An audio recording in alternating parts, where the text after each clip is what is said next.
Whoops.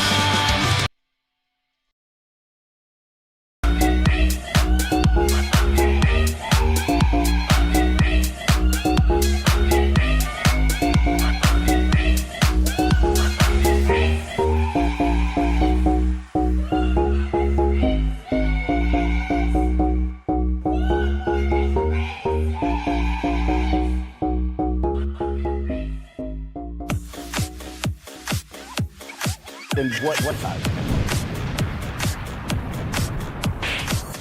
This one's from Jeremy, Wisconsin. And it says, Tuffy brand coffee is the best coffee in the world. Thanks for the grift. Anyway, I'm going to find out who this quartering character is. And when I do, he's going to get a bit of the old ice-cold treatment.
Went from loathing Brie Larson to being the unofficial #1 fan site for Brie Larson. How about a handshake?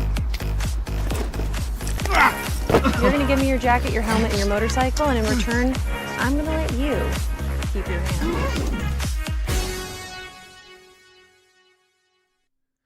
Heyo, how's everybody doing today? Happy Friday. Happy Easter weekend.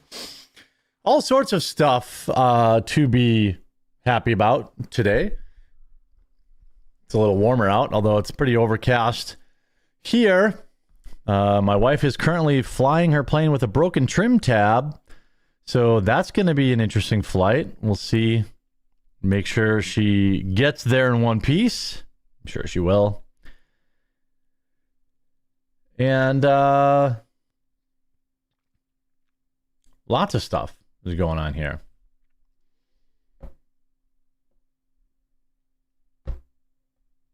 Happy Easter. Yes.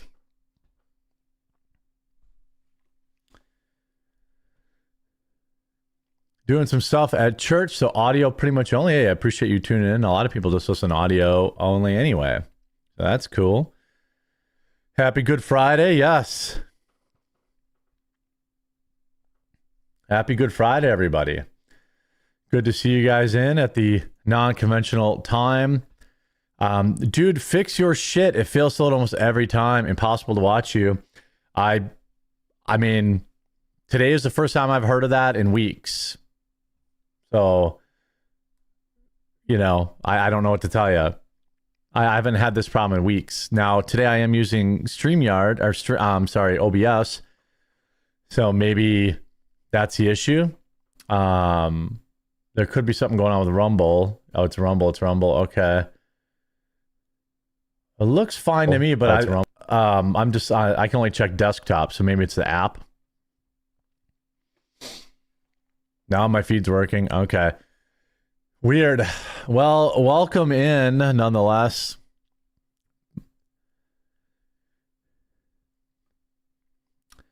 Email notification says ESC, not standard time anymore. Oh, okay.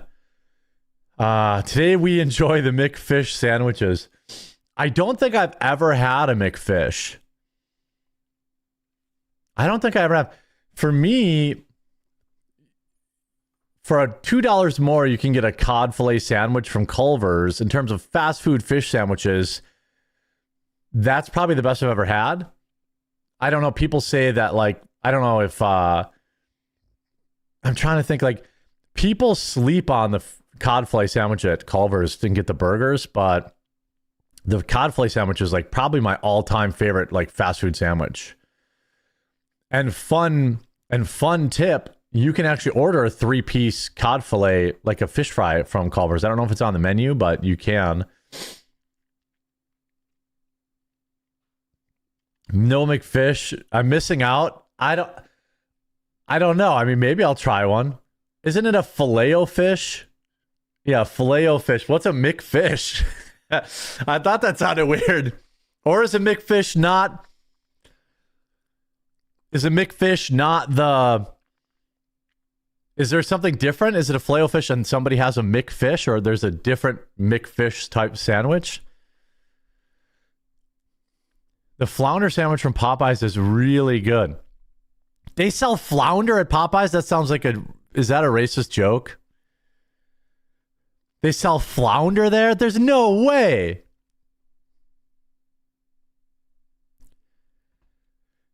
Yeah, filet of fish with cheese, that's the move. That's what I've heard. Filet of fish is pollock fish specifically for McDonald's. Wait a minute. Let's go back to Popeyes Popeyes does not have flounder. This can't be true. There's no way. There is no way hood dudes are ordering fucking flounder. I'm sorry, pardon my French. Freaking flounder sandwiches. That is not happening.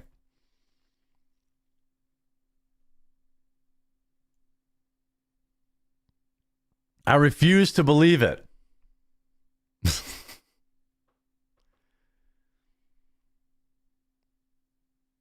No way. Only during Lent? Popeyes says black bass? That I would believe. If you told me Popeyes had a delicious sheep's head sandwich or delicious carp sandwich, I would believe you. I'm looking it up right now. Popeyes, what was it? Flounder? Yo, it's real. That does look pretty good. Crap. That does look pretty good. Classic flounder sandwich. I stand corrected. Yeah. Alaska flounder fillet marinated in our Louisiana herbs and crispy coating. Damn, that looks good. I'm not a pickles on a fish sandwich guy, though. Bro, somebody made videos about you. Why are people attacking you? It's because people are bored. I don't really care. Like, there's a lot of people who think that there's a lot of people who think I really give a shit about that, but I don't. Like, how can I? I have to work like 10 hours a day. You know, the people that have a real big problem with me, I have offered many times to go on their show, and I think there's a very specific reason why they won't have me on. You know? So, it's okay. The stuff they say about, like, they're, like, going after, like, my family and stuff, it's really over the top. But I wish them the best on this. I wish them the best on this Good Friday. I hope they make lots of money, and I hope they have long careers. Del Taco has nice shrimp tacos. I don't think we have Del Tacos around my house.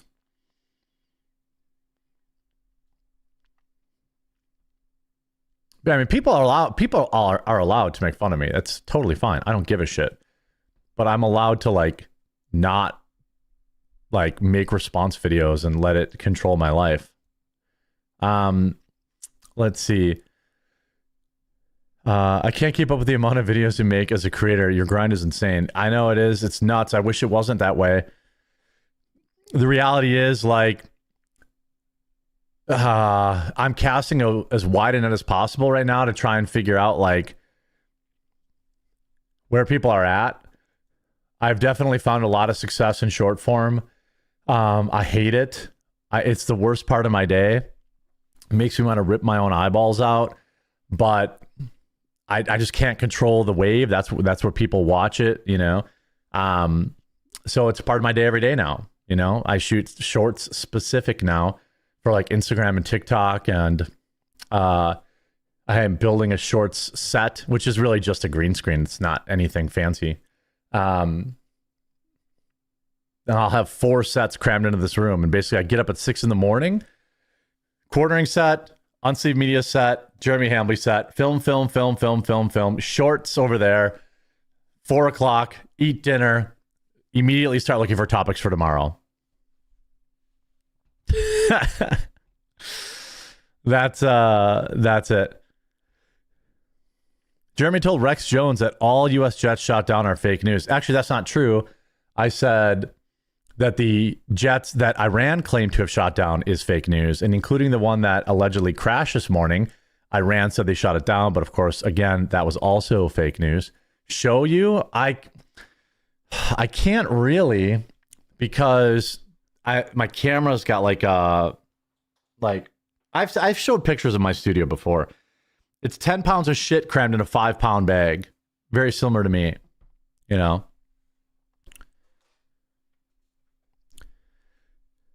Shorts the news for people with ADHD. Yeah, I mean, there are a lot of people that do really, really good at it. Like Nick Freitas. I don't know how to pronounce his name. He's killing it doing that. And so, like, how can I ignore that, you know? Your shorts are piled up in the corner over there. Time to hit the wash machine, guy. Yeah. Rim shot. All right. I agree with the cod dishes at Culver's. Del Taco shrimp fish tacos are not bad for the price. I have a weird thing about shrimp.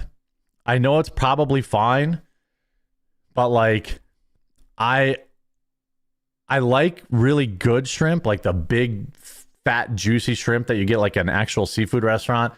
But those, like, little slimy shrimp that people get, and there's like 1,000 of them, and then there's like the thing in the center. I can't eat it. I don't know why. It probably tastes great. I just have this thing in my head like it came from a gas station. I'm going to get horribly sick or something.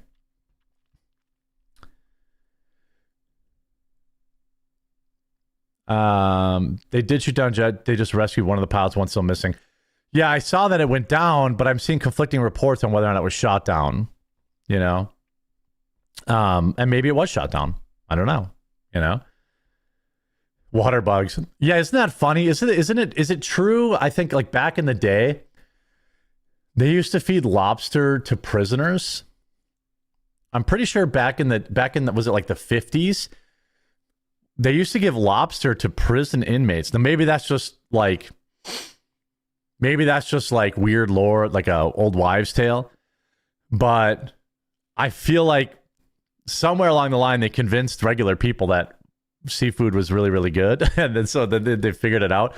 But I feel like there was a while there where they actually fed lobster to inmates. I could be wrong about that.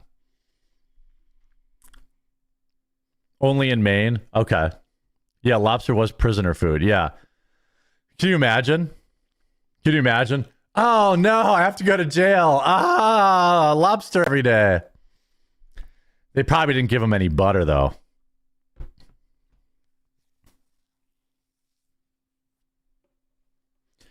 Now that's your last meal. They used to be every day. Now it's like you would get lobster on the day they execute you. All right, so let's I just found out you're Wisconsinite. Yeah, I have been my whole life. I lived in Kentucky for like 6 months when I thought I wanted to move there.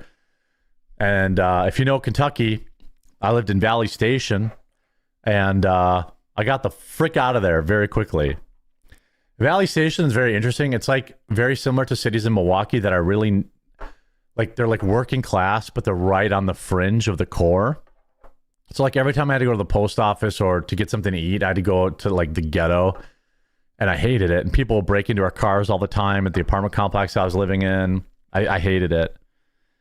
But I think it was just that I didn't like kind of the big city. It probably isn't. I mean, like, there are areas of Louisville that are really great. Downtown proper is great. Is it called the Heights? That's where all the hippies are, but there's a lot of cool restaurants there. Is it Washington Heights? Something like that. It's kind of like the east side of Milwaukee. It's like, it looks all run down, but it's actually all rich people, and it's really safe there. And there's, you know, they have the fancy grocery stores and stuff. Why do you think Kentucky's called the volunteer state? Because people there would rather go fight and die than live there. Isn't that Tennessee? Yeah, it's Tennessee. The Highlands. Yeah, sorry, the Highlands. I used to go there because they had a Magic the Gathering shop. And there was another part of Louisville where they had this place called, this probably only people from Louisville will know this place, but there was a place called Sake Blue there. I don't know if that's a chain or not, but I used to eat there all the time. And I don't think that technically wasn't downtown Louisville, and that wasn't the other, I don't know where Sake Blue was, but that was an okay part of town. They had a drive-through liquor store there, which was kind of cool. I definitely didn't use that ever. Sounds like you were fatigued. I've been to Louisville, went to the Bat Factory. It seemed okay in the 90s. Well, yeah, but that's downtown. That's downtown proper. Like the Louisville Slugger place and like all the bourbon and whiskey places downtown there. It's nice. What's your modern deck in MTG? I haven't played modern in a long time. And I used to actually play Poison. But then they banned a card from the Poison deck that was really important. I forget what it was. They banned kind of like the powerhouse of the Poison deck. And then I played Burn for a little bit. But it's been a long time since I played Modern.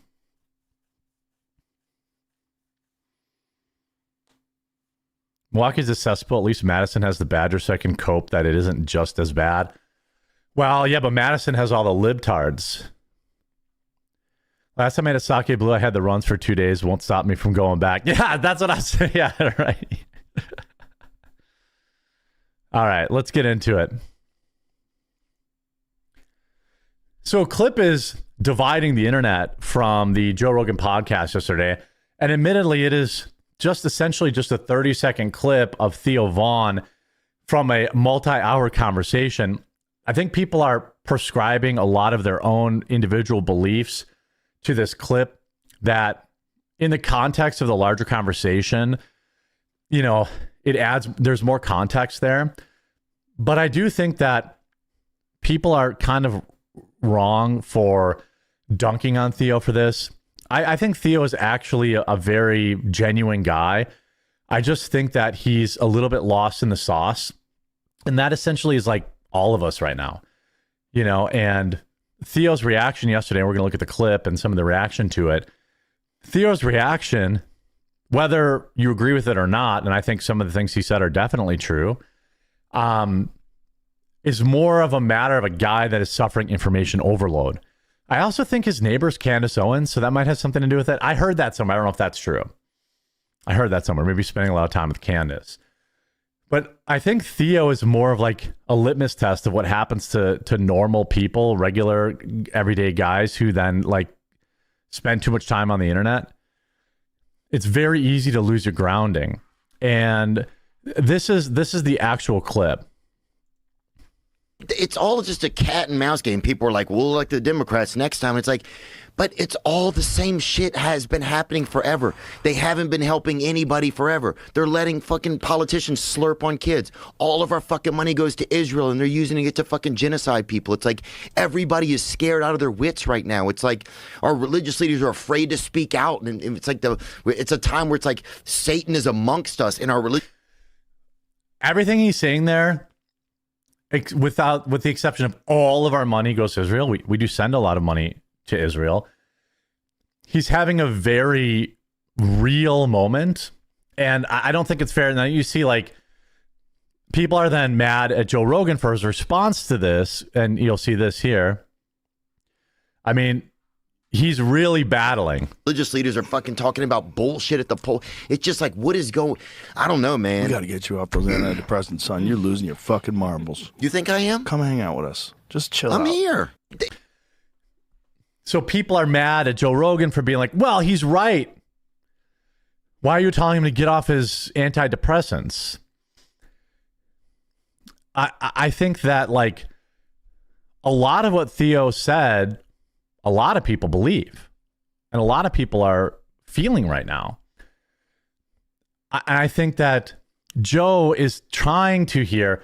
Somebody put together a really good response to this. This is from Casey. I thought this was a great response.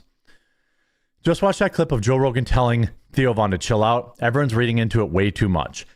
Here's what I saw. Joe watching his friend spiral and saying, bro, I see your passion, but dial it back. Come hang out. Enjoy life. And honestly, it's a message every leader needs to hear. Theo wasn't wrong. Both parties, same-ish.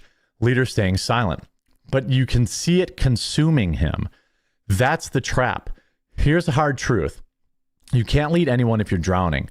You can't be there for your family if politics lives rent-free in your head 24/7. You can't build anything if you're constantly spiraling over things you can't control. I run into this myself, so I get it. Life is short. You get one shot. And the people who depend on you, they need you present, not paralyzed. Here's a balance. Stay informed, stay passionate, expose the BS, but do not let it own you. Control what you can, let go of what you can't. This is not weakness, that's discipline. That's leadership. The world needs men who can fight the fight and enjoy the life they're fighting for. Be that man, rise and lead. I think this is an excellent reply to this. Now, a lot of people on the internet, they see everything so black and white, and they see anybody offering any kind of like commentary on this as either you either 100% agree with him or you don't. Theo Von is right. You guys are crazy. You know, Shuan Heda, I like Shuan Heda a lot. Her take was basically Theo saying stuff so many people agree with, and Joe is gaslighting him. We got to get you off those antidepressants is wild. When Joe is the one who sounds like he's subdued SSRI riddled NPC here, completely neutered. Theo sounds just like Joe from a few years ago.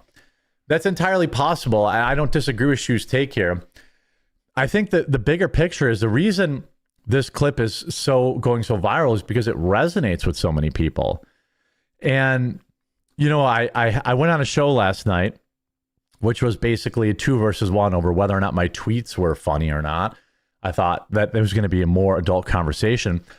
But I saw across the table from me another guy just like Theo Von who probably genuinely cares. He probably genuinely cares. He's probably genuinely upset. The issue is You can't die on every hill. And this is something I've learned now that I'm an old man. I'm 42 going on 43 in a week. When I don't know how old Theo is, but the guy I was debating last night was in his early 20s. And you can see how it consumes these people. And the reality is, when you let this stuff consume your every being, if you want to say it's the devil, or if you want to say it's the machine, or if you want to say it's quote unquote them or they, it doesn't matter what you actually, who they are winning. When you stop living your best life, you lose. This is something that, like, as a content creator and a commentator, I struggle with all the time. It took a long time for me to be able to say, be just as worried about being 20 minutes late to Maple Fest with my wife as, impending World War III. But in reality, you're losing if you're spending all day worried about stuff that may or may not happen. Life will pass you by so quick.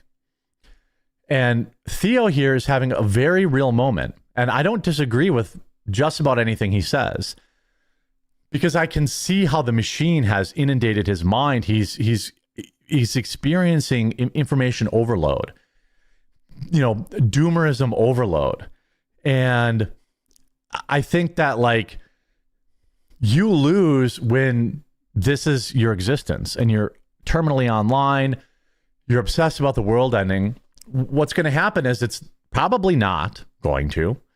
We're probably not going to have World War III. We're probably not going to have a civil war.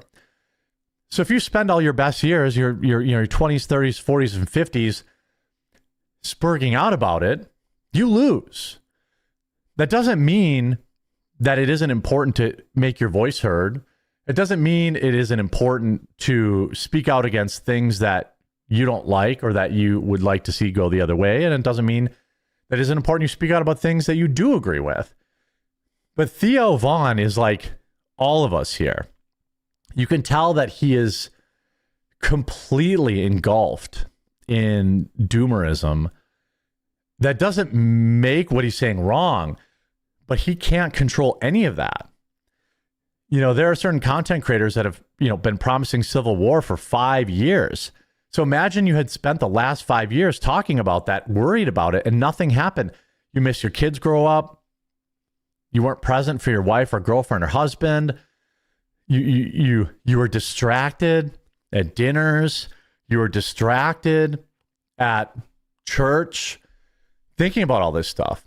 And I think what Theo's very emotional remarks here is, there's a lot of people like that. People talk about how, views are down, people are checking out, right? You can look at my channel, you can look at Tim's channel, you can look at a lot of channels. Views are down. And it's because people are literally like, I can't.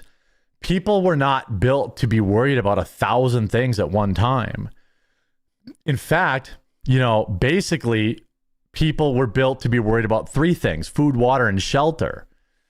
Now we have to be worried about food, water, shelter, internet likes, the algorithm, AI, wars 5,000 miles away, climate change, glyphosates, microplastics. People were not built to handle this because it's not natural. No other being on the planet worries about this much stuff. A fox worries about where its next meal is and where its shelter is and not getting eaten by something bigger. The same worries for a fish or a grizzly bear or a sweet bald eagle. People are getting overwhelmed, and that is a very real moment. And Theo has now been adding context. He said, someone said, a good buddy of mine comes from a very wealthy family. He basically insinuated that only You know, that no rich kids serve in the military. He said this. People didn't like this either. I'm sick of this shit. And I'm sick of rich people not putting their fucking kids over in these wars and shit like that. Put your fucking honky-ass kids up there. Let them go shed some fucking blood. Especially if you're asking for it. Especially... Now, he's talking about political leaders. Again, I'm giving Theo a lot of grace here. He's probably just talking about political leaders. But then somebody says, hey, a good buddy of mine comes from a very wealthy family, enlisted, served at the tip of the spear for multiple deployments, and saw more killing and death in one night than the average soldier ever does. He felt it was his duty. It's a huge misconception that only the poor serve. That's true. But he replies here, that's a good point, man. I was angry and scared. I wouldn't have even have the freedom of speech if all types of people braver than me hadn't sacrificed for it. I think that's a great point. He then adds more context and said, I meant the elites and politicians that are leading us into these wars might make different choices if it was their children. Yes, I think that's true. That's very true. You know, he points out during the Roman Republic, the political leaders also led the troops. I mean, I'm pretty sure like George Washington also rode into battle. There's been many presidents in the early days of this country that had to participate in the wars that they wanted to fight.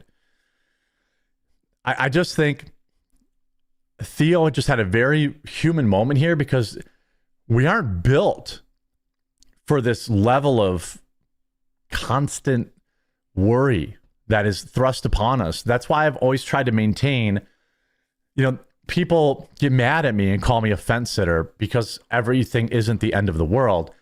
But I really feel like it's my duty to bring some calming voice to the insanity out there. I'm not saying what is going on in Iran is good. I'm not saying I'm happy that we never got any information about Jeffrey. What I am saying is between Jeffrey and Iran, that's been 10 years. And if you've only been worrying about that for 10 years, you lose. Information overload, worry overload, chicken littling. It's all the rage right now. It's what a lot of my peers put out on the internet, and I think it's bad. And so instead of putting out videos and be like, this creator's bad or that creator's bad, I try to carve my own way and say like, guys, it's probably going to be okay. And I think like freaking out about it doesn't actually do anything. And Theo just had a very real moment here. Again, I'm not saying he's wrong about anything. I don't think he said anything anything controversial. I think he is kind of all of us right now. And I think everyone would do better with their mental. I mean, there's a reason we have all-time amount of people on SSRIs right now. It just cannot consume every waking moment of your life. You cannot let it win like that. If you have to say at 5 o'clock, I put my cell phone down, you should do that. You have to protect yourself. It's the same as you put your mask on yourself on an airplane before you put it on someone else. You have to keep yourself in the right spot to fight when it matters. If everything matters, then nothing matters. That's just my opinion on it. And I'll be looking forward to hear all of your comments on Theo's moment in the comments down below. And of course, in the chat. Let's see.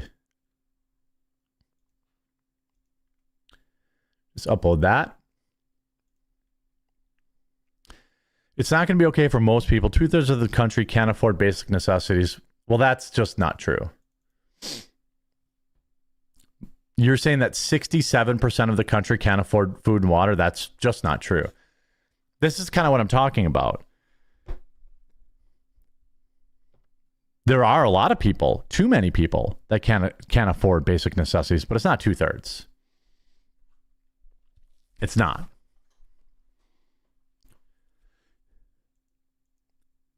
Mana Yud says, go outside, make friends IRL, go to the church, be a good person, and be a pillar in the community. Tell the truth and never blackpill. Live a good life is the only way to win. I 1,000% agree with that. Crestview says, this is a result of us becoming a non-Christian culture. Faith in God, that you are saved no matter how bad things become, is the ultimate deliverance from worldly stress. I agree. I'm not there yet, but I've been going to church since September. And, you know, I'm taking steps that way. 374 says, it's all about the Double Del Burger. I've never been to Del Taco. Are they just not in the Midwest? I've never been there. Theo is getting clicks. Don't lament him. I mean, you're entitled to believe that. I can't say you're wrong, but I think that Theo is really just having a human moment here. You know?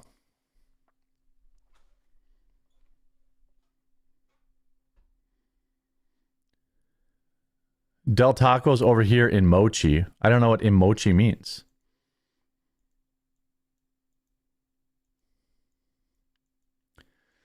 By the way, if you have time, you still have time to get delicious coffee brand coffee in time to bring it to Easter if you order today. Most of our coffee is delivered free overnight. Easter is this weekend. Be a hero. Bring some dessert coffee. We have our blueberry cobbler, strawberries and cream. Everything's in K-cup, whole bean, and ground. If you just go to cbcamazon.com, Charlie Bravo Charlie, Amazon.com. If you haven't tried it yet, I would hope that today you give it a try. If you're not a coffee drinker, that's cool.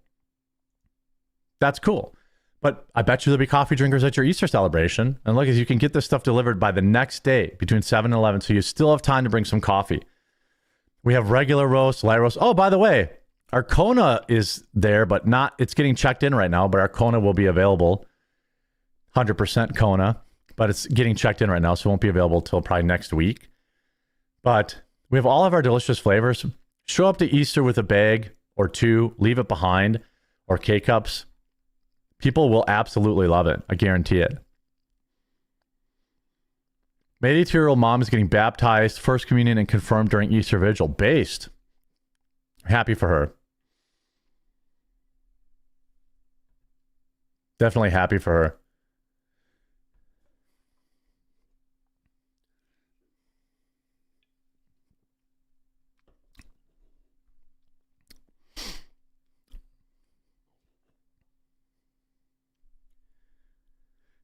All these Zio shills are selling coffee.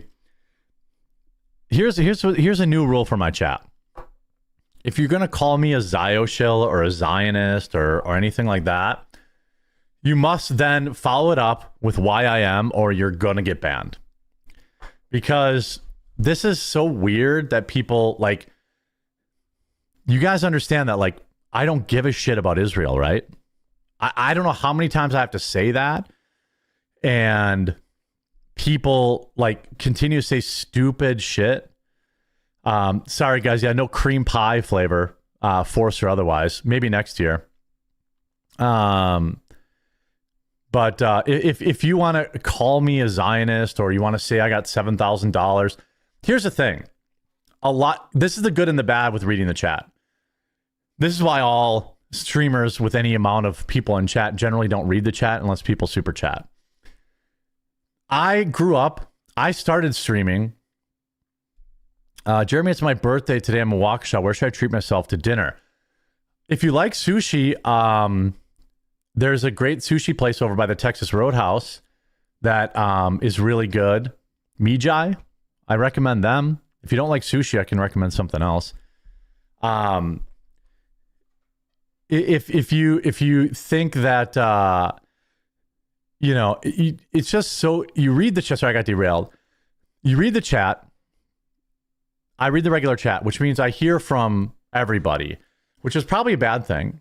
But, you know, I started streaming when like having 5 viewers was important to me. And so the expectation was not, I need, you know, I can only pay attention to the people that pay me money. And so I've just never changed that. But I am considering it. Because I want to hear from people who are having conversations in like good faith. And it's like, it's either that or I like make the chat members only, which I don't want to do. So I have two options. I either say, you can call me whatever you want, but at least back it up. Or I have to like only read people who pay money, which is what all the other big chatters, by the way. You name another live streamer who has 7,000 people watching them on a Friday and is reading regular chat. You know, I don't really, this is the good with the bad. And so I see retards and I'm like, well, I had to read your retarded comment, so at least back it up. otherwise, if you're just gonna spurg out in the chat and say nonsense, then you got to go.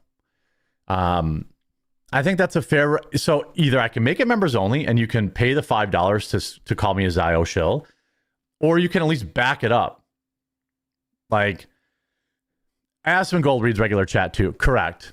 Good one. Yes, he does. Aspen does as well. But I don't want to, as somebody in chat said, I don't want to let the weirdos stop me from connecting to my actual audience, you know? So, like, I don't think the expectation should be you have to pay me $5 to, you know, to say a message. But if I have to keep dealing with it, it's like annoying, you know? It's all just, you know, I don't want to have mods. I don't have mods in the chat. I don't want to have mods. I don't have that bullshit, but like, I pay attention to the rabble, but if you're going to be a retard, like, at least back it up. That's all I'm asking. Or buy some coffee, you know? I ain't paying you shit, fat pussy. Wow, great comment. Cool, I'm glad I read that. That's fine. Now I'll never see your comments again, so enjoy. The text vet says, we're going to cover Hegseth firing 12 generals, including an army chief of staff yesterday. The points very heavily towards boots on the ground, along with Trump getting rid of anyone who doesn't blow him with pro-war sentiment. Yeah, it doesn't look good.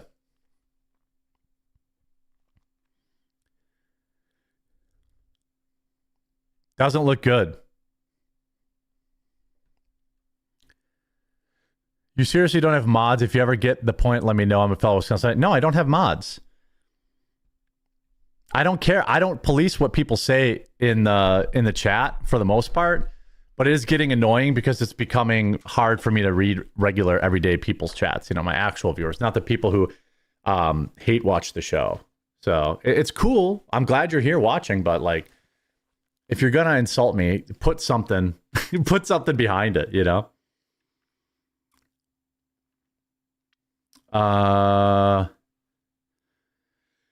Can we go back to talking about Magic? I'm moving my Unsleeved Media channel over to Rumble over the weekend too. Mods can become little tyrants too. Yeah, that's the thing. Like, I have mods in my Discord, and I spent all day dealing with like mods overzealously banning people, and then getting emails from angry viewers. They're like, all I said was this, and I got banned. Did I not take Jewish money to go to Amfest? I did not take Jewish money to go to Amfest. Thank you very much.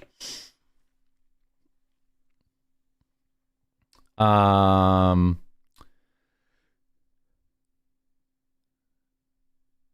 my in-laws were rough at that time. Okay, I didn't get that. Got called a Zionist cunt the other day and told I couldn't give a single fuck about Israel and got nuked along. Yeah, I mean, whatever. Off topic, Jeremy, does your wife like those 3D puzzles from 20-ish years ago? Pieces of stiff foam. I may have some I could part with. She's graduated beyond those. She built a bunch of those. You know what the problem with those are? Is that they take up so much damn room. TPUSA is Jewish money, my guy. Well, TPUSA didn't pay me, my guy. Try again. This from the text vet. By the way, love the coffee. We go through 5 pounds at a time. Can't wait for the Kona. Yeah, the Kona is going to be a one-time thing because it's so expensive. So I'm selling it at like my cost. You know, Amazon takes 30%. My cost is like $30 a bag, roughly. But I bought 5,000 pounds of beans, so I've got to move it. So my loss is Amazon's gain. I only make fun of you when you're late or during football season because the Packers are an easy target. Yeah, but that's fine, though. And you've never been banned for it. It was kind of crazy last night how many Rex Jones watchers were calling you an evil Zionist last night. Well, I did do a debate last night, and I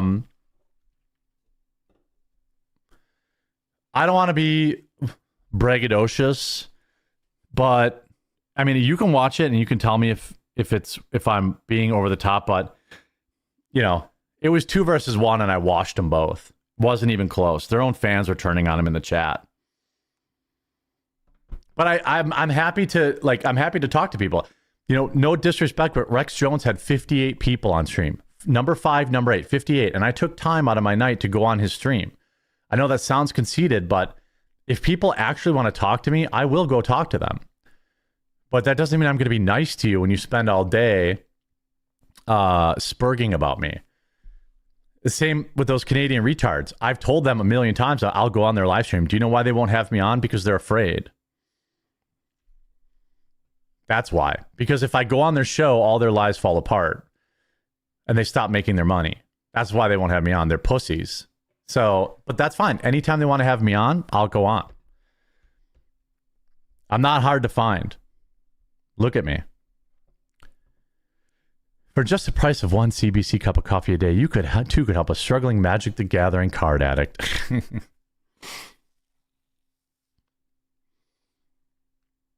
Oh, yeah, we're going to have, next week, I think we're going to have John Doyle on, and the week after that, we're going to have Razor Fist on Wednesdays. They got wrecked by a humble coffee salesman. I don't know. That's what the comments are saying. I don't know.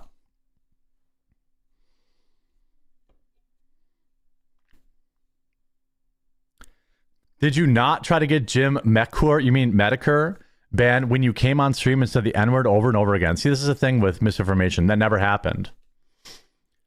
I made a single tweet pointing out the risks of deplatforming. I have nothing but love and respect for Jim. I hope he's doing well. But no, I never did that. Again, like 90% of what you hear about me is not true. Never happened. And I wish him the best. And I know he's going through a rough time health-wise, but I've always supported him. And I think he will go down in the Internet Hall of Fame, deservedly so. I don't know if we've got a health update on him in a while, but I know that he's near the end, and that fucking sucks.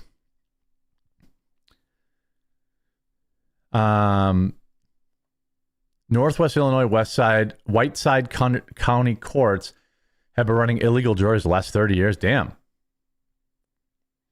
Does your coffee ship to Liptardia, Canada? Not currently. I'm trying to set that up, but I'm trying to maximize. Like if I ship it to Canada, I'll really make $0 on it. So I have to figure out a way to lower my cost before I can open up Canada. But I will. If I make even 25 cents a bag in Canada, I'll send it there.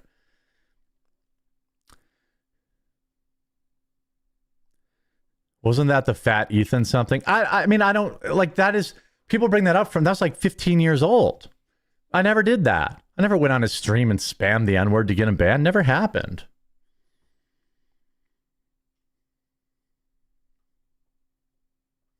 Yeah, let's go. All right.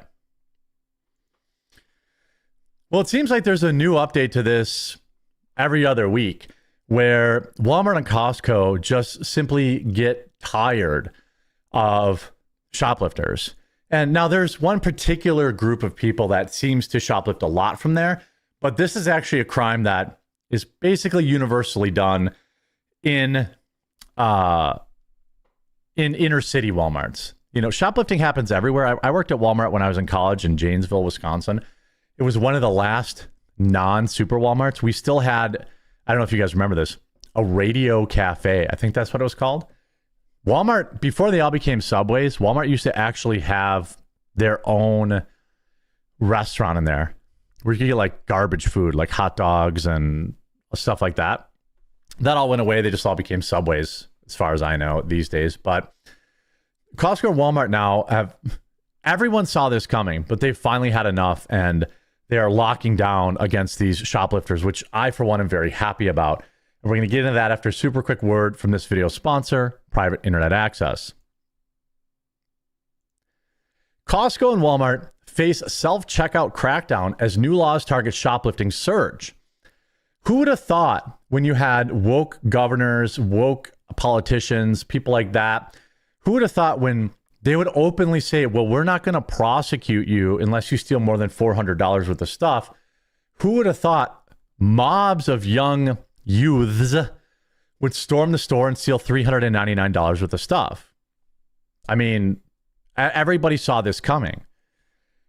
Target and Costco now, they're adding limits on how many items shoppers can even scan. Under the new proposal, stores would be allowed to operate no more than 8 self-checkouts at a time. It would also require stricter staffing rulings, with workers overseeing no more than 2 machines each, and at least 1 traditional staff checkout lane open for every 2 self-checkouts. What this is really doing is, if they say you have to have 2 people for every 1 self-checkout, Walmart's just going to stop doing it. I don't know what your Walmart looks like, but I feel like mine has, is it like, they used to only have 4 and then there was be 1 person watching it. But then they went to like this larger, like roundabout one where it had like a wall of them here and a wall of them on the other side. So there might have been 7 or 8 self-checkouts at one time. And that was in my hometown where it's more of a high trust neighborhood. It's not very culturally enriched.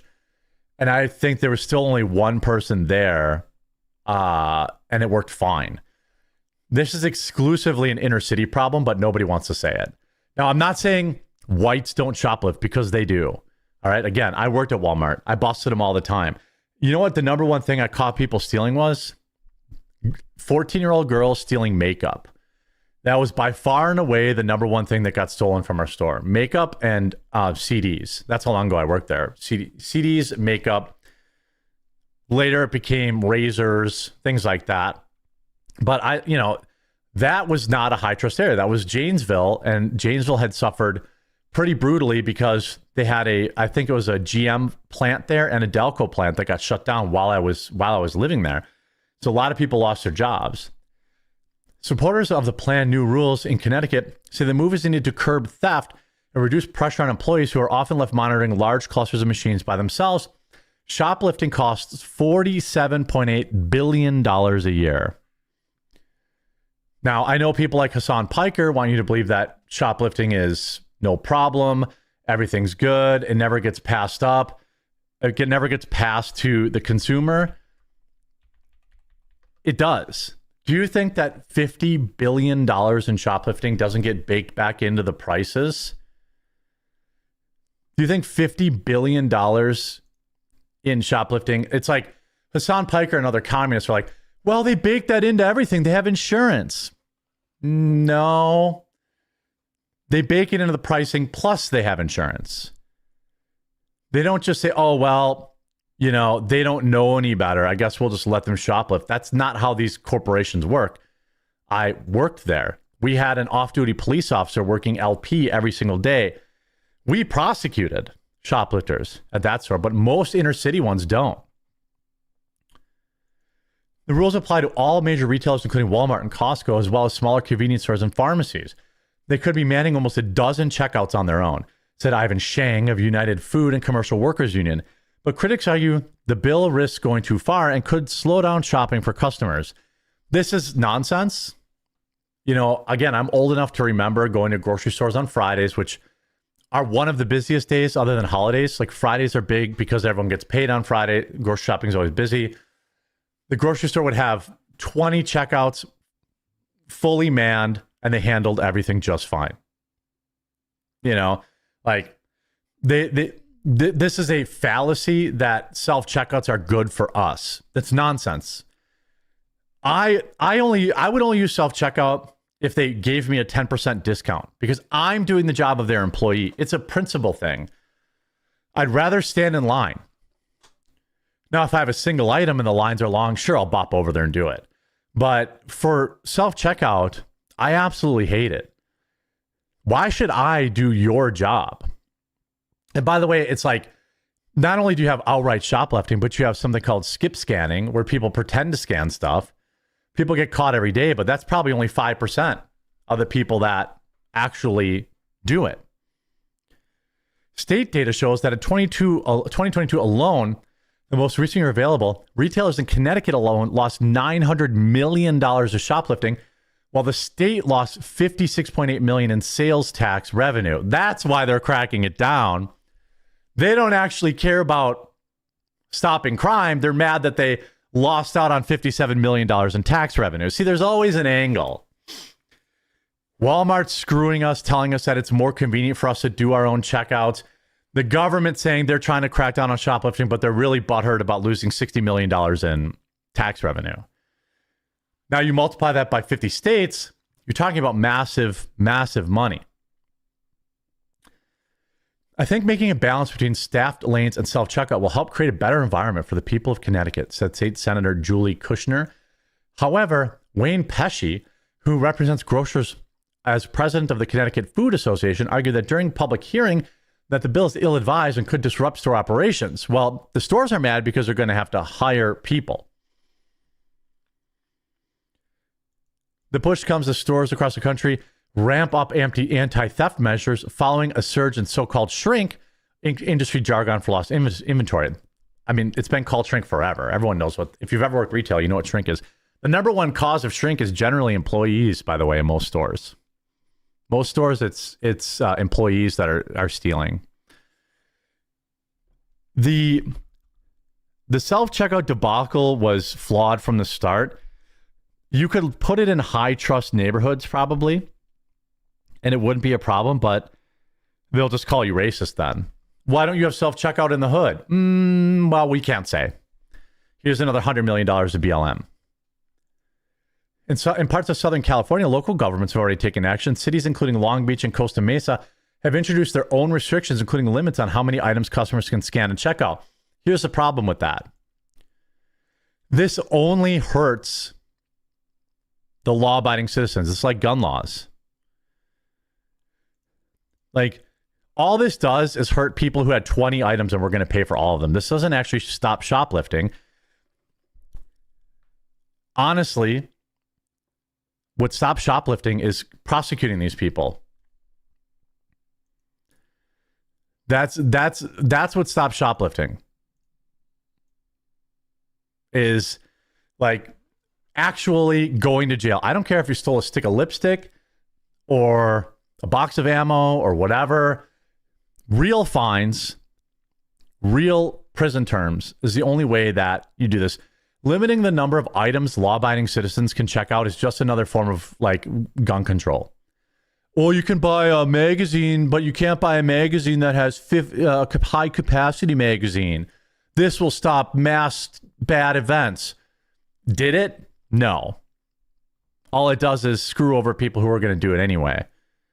Now, the bill will require at least one staff member for every 3 kiosks, and business will face a $100 daily fine for non-compliance. Honestly, $100 a day is probably cheaper just to get the fine. The only thing that will stop this is actually prosecuting shoplifters. That's the actual truth of it all. And people need to stop pretending that, there's a limit on items, or there's a limit on this, or we need to control more. No, prosecute the shoplifters. That stops, period. There's a reason shoplifting skyrocketed after California said, well, we're not going to prosecute people. I think it was $400 or $700, something like that. Of course people were shoplifting. You told them you weren't going to arrest them. It's a joke. Just stop pussyfooting it around it and just start arresting shoplifters. They're only doing it because you're letting them get away with it. I have never in my life, and I'm not saying it doesn't exist, but I want to ask you guys, have you ever seen a video online of somebody arrested for stealing milk and bread? I haven't. I have never seen somebody shoplifting milk and bread. I see them stealing steaks. I see them stealing razors. I see them stealing ammo. I see them stealing televisions. This commie thing, like they're just stealing so they can eat. Nah, it's nonsense. And by the way, it's $950 or $1,000 in Canada. Who pays for this? Well, law-abiding citizens. It's a joke. Doobie-doobie-doo. Let me upload that. I was arrested at 15 for stealing deodorant. Oof. Please don't tell me it was Axe. Please don't tell me it was Axe. Please.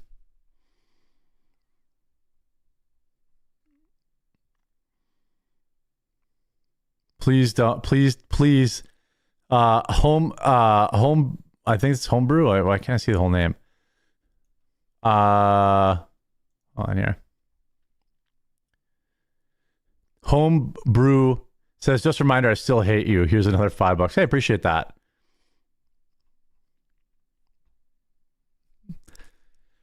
The essence of seventh graders. Yeah. Old Spice. Okay, Old Spice is all right. Blue Phoenix Axe. Yeah, that was popular at my high school. Why would you steal Axe? They gave that shit away for free. They did. I had a lot of those like little bottles.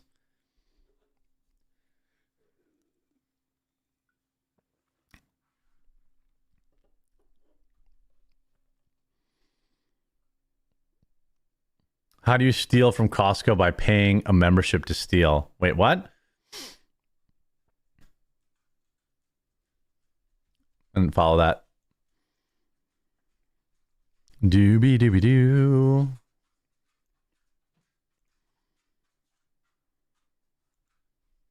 Who's there? Ruby Doobs. I used to Axe for my potato launcher fuel. It probably worked pretty good. Like real talk. That probably worked great. They have Axe in the US? What? It was like a cultural phenomenon for 2 years. Every kid was putting on 10 times more than they needed. Oh, I meant a wood chopping axe. Yes, we have those too. Yeah, it's still out there. I don't know if anyone uses it, but it's still out there.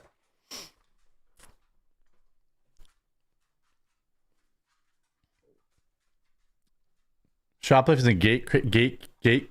What'd you say? Gateway crime? I don't know if that's true, or I think you maybe were making a joke. Waiting in line yesterday, I saw a woman skip scanning. I know that store has a large LP team. I told the manager, she did nothing. Yeah, I know, it's so demoralizing.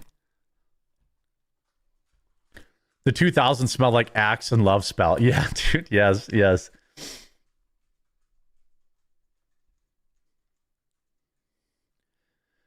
Dumb fucks would spray their sack. Yes, I remember like high school locker room, there would be like a fog of Axe body spray. I feel like there was a hole in the ozone layer directly above our high school. Dark chocolate Axe was a spray of choice. What? Dark chocolate? I think I only remember like the Blue Phoenix and the... You guys must have had different scents than I had. Must have very different scents than me. Ice Court says, did you know that George Farmer's dad had a relation with Christopher Steele of the Steele dossier and the Trump witch hunt? Also with John Mappin, how Candace met her husband. Yeah, I mean, look, sometimes gay guys marry a woman for status or whatever. That's the thing that happens. And I hope that Candace Owens and her allegedly gay husband live a long and very happy life, and I hope that their nanny raises their kids right. Dark chocolate, though, must be for the darker complexion. Yeah, I know. Maybe that was a joke. Those Axe commercials with the chicks creaming over some douche coating his micro with that garbage. Those are the days. Yeah, those were, oh my God, those were, it'd be like some dude, and he'd be like, psh, and then you'd have like 10 hot chicks being like, oh, I want to fuck you right now. You're wearing Axe body spray. It worked. The commercial worked.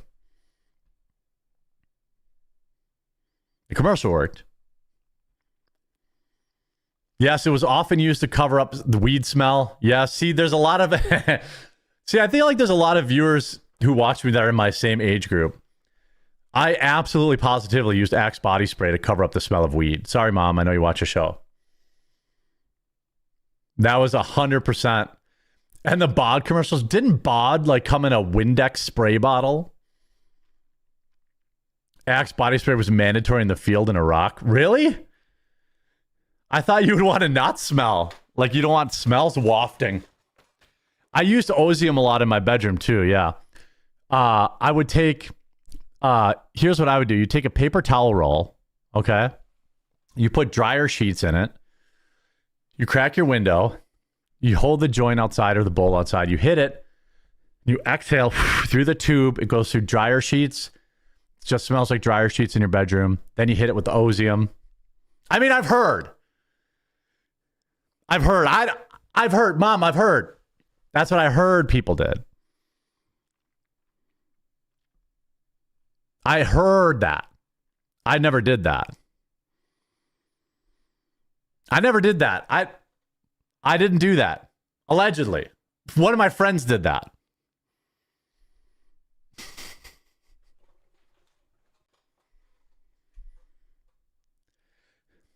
That's called a spoof? I've never heard that. I've never heard it called that.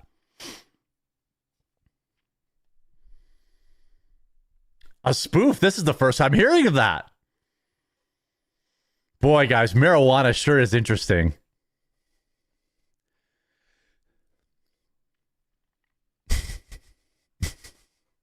I'm just waiting for my mom to pop up in chat right now.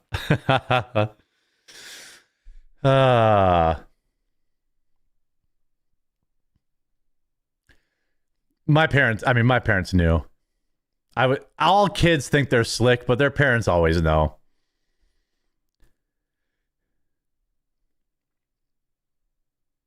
I really never heard of it called a spoof before.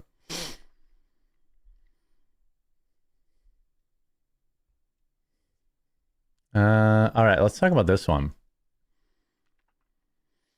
I had a buddy whose dad would grab the bong, empty it out, film it with whiskey, rip a massive hit, and then chug the whiskey. That's hardcore. I had a friend when I was young. There's a funny moment. So me and my friend, we were in a band together. He was a drummer. Shout out Scott. Love you, buddy. He lives in Germany now, and he's drumming for a band in Germany. Very, very cool. Love that kid. He was my best friend for a lot of years. We both smoked weed, and we played in an electric football league. Now, maybe a lot of people in my chat has no idea what electric football was, but we played in electric football league. We actually kept stats, all this stuff. Every time his dad, ripperonis to his dad passed away on the job. But he would say at halftime, so we would play at his dad's house. His parents were divorced. He would say it was halftime. He would go in the bathroom and take a shit, and he would be in there for like a half an hour. And the smell of weed was so strong and wafting out of there. We would always be like, so while he was in there hiding his weed, smoking, we would go outside and smoke a bowl. He must have thought forever that we had no idea what that smell was. Eventually, there was one day where we found his weed stash and found out that he was buying like shitty Mexican brick from guys on the south side for like $50 a quarter, allegedly in Minecraft. Okay. Allegedly in Minecraft. So we had like a weed intervention with him. We were like, dude, try some of this. Like, because back then the price for like an eighth of nuggets or like good weed was about $45 to $50. $40 if you bought like a bunch at a time. Allegedly, I'm told. He was paying $50 for a quarter of the worst weed I'd ever seen in my life. And then after that day, forever again, his dad got his weed from us. I just saying, like, ever since his dad was like, whoa, I'm like, this is a guy that only ever smoked fucking brick weed his whole life. And we were like, dude, we can smell you're smoking terrible pot. We know you're high. We're high too. How can we come together on this? Because we don't want to go stand outside in the cold in the dead of winter and smoke a bowl. We just want to smoke it here with you. So we we brought him into the world of actual good weed. And then it was just like, okay. Then he just got his weed from us. None of this ever happened. Oh, it all happened 100% no matter how many times you spam it. Happened 100%. 100%. I wish you thought, I wish that that wasn't the case, but yeah, it happened. Why would I need to make that up? That's so crazy. You think off the top of my head I made up a story about playing fucking electric football?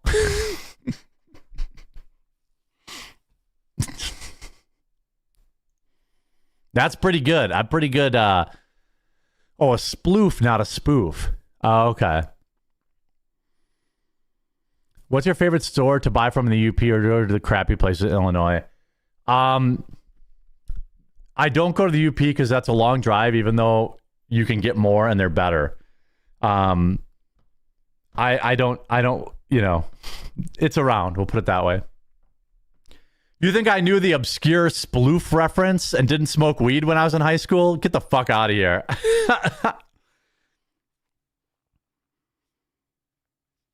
You think I knew about fucking putting dryer sheets in a paper towel roll and I wasn't a regular weed smoker? When I was in high school, we used to put bowl burns in our hand because we thought that was cool. We would heat the bowl up and put a huge fucking burn in the top of our hands. Like that was the cool, like, then you just knew you knew. If you knew, you knew. It was the stupidest shit ever.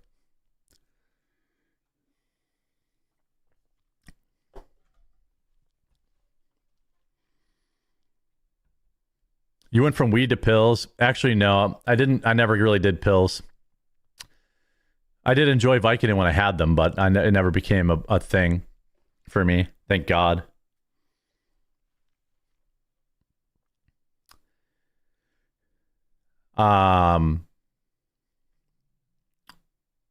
Let's see. I burned my balls with my pipe. Well, that would be really unfortunate. Had one on my thigh. See, Midwest mama. Maybe that was a Midwest thing. Maybe the bowl burn thing was just a Midwest thing. I don't have any idea where that even came up, but it was like one day it was just everyone was doing it. Eraser burns. Yes, I remember those too. That was like elementary school, I think. That's hilarious. I have very similar stories turning old heads onto good stuff. Yeah. Yeah, the eraser burns. That's a blast from the past.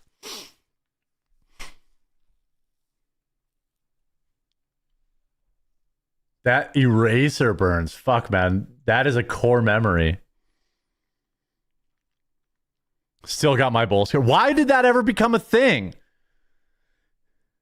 Why were bowl burns? What the hell were bowl burns ever a thing? It doesn't make any sense to me.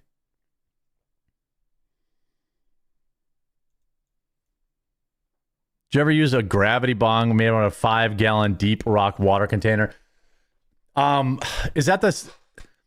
Gravity bongs were a brand of bongs that were popular when I was young. For the homemade stuff, we used waterfalls. If you know what that is, then you know.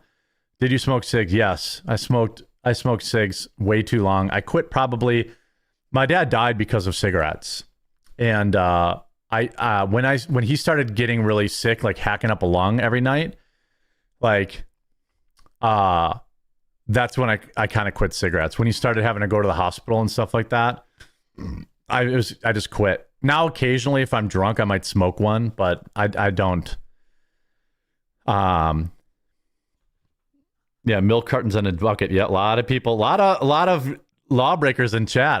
I'm just talking about hypothetically. I'm just talking about hypothetically. Glass was the best if you had it. But, you know, that was hard to find. Allegedly. Fake cancer grift. My dad died of congestive heart failure. It's well documented. And I guess for now, that's your last comment, you know? Because you're all stupid. Yeah.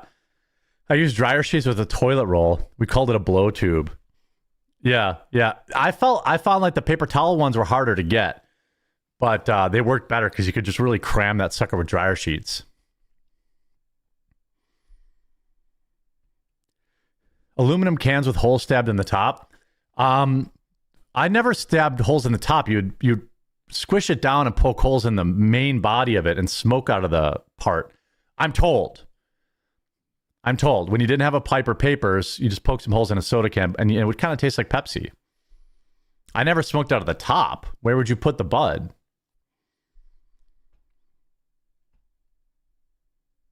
The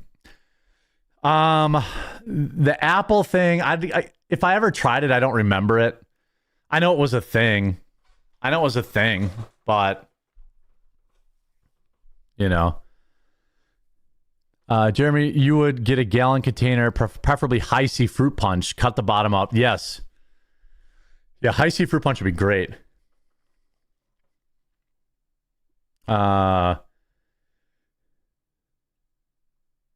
Real addict talk today. I mean, not really. I knew a guy who made apples into pipes and then ate it afterwards. Yeah, I feel like I saw that was like around, in the group, but it was never anything like, it was never really anything that like was popular because you had to waste an apple then, My parents would have been more mad that I was wasting food than smoking weed, probably.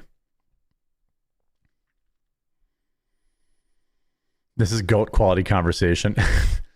Hey, man, we were all young once, right? We were all young once.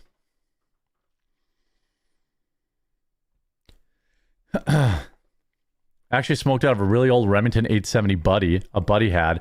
Smoked out of it just like in Nam. Yeah, that's kind of gross. I don't know, man. That's kind of hardcore.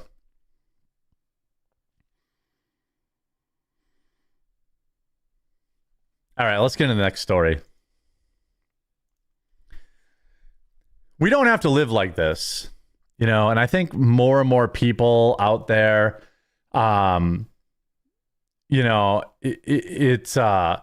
it's getting tiresome. It's getting tiresome, and this story is basically fatigue personified. Here we have a future engineer on their way to class robbing a 9-year-old's lemonade stand for $3. The best part of it is he found out about it. He found out, which is the only reason I'm covering the story, is because it is absolutely bonkers to ruin your life for $3 from 9-year-old's lemonade stand. We're getting into that after a super quick word from this video sponsor, Private Internet Access. Here's a tweet from Ashley. Thugs brutally robbed 2 innocent 9-year-old white boys at their lemonade stand, shove one kid to the ground, and steal their cash and iPod. Pure savage evil, caught on camera in Florida. I don't know if it was caught on camera. Let's see here. All new at 5:30, crazy story here. Thieves rob a couple of 9-year-olds at their lemonade stand. Good evening, everyone. Come on. And I'm Ashley Glass. Laura's off tonight. Now, one of the kids spoke with ABC Action News reporter Adam Weiner about what happened and why he's not giving up on his business.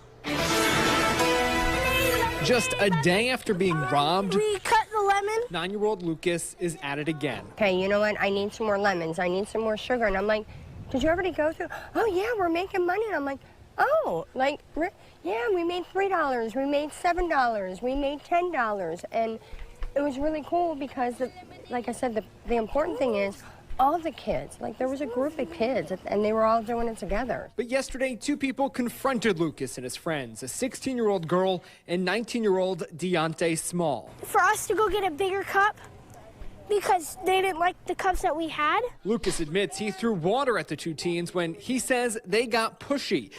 So they're basically hassling 9-year-olds. They said, I want a bigger cup for a 25-cent thing of lemonade, or $1, I guess. But these are big cups. These are what are these red Solo cups? Are those 12 or 16 ounces? I spilled water on him because they just kept on budging us to go get it. And that's when he told deputies they pushed him for real and then stole his iPod and the money they'd made selling lemonade. Lucas's mother gets emotional just thinking about it. It's innocent. They're just sitting there with a box, magic markers. Oh, 25 cents. They charged 25 cents. 25 cents, and this guy, this future, I don't know, politician or mayor or future psychologist or like physicist or whatever the thing is, I don't know what his future holds, but now he's getting charged. Construction paper that they were. Jacqueline Jolly was horrified someone would take money right out of a kid's hands. She called 911 when she learned the iPod was stolen as well. Turns out Small, a student at Freedom High School, lives nearby. And oh, look at that.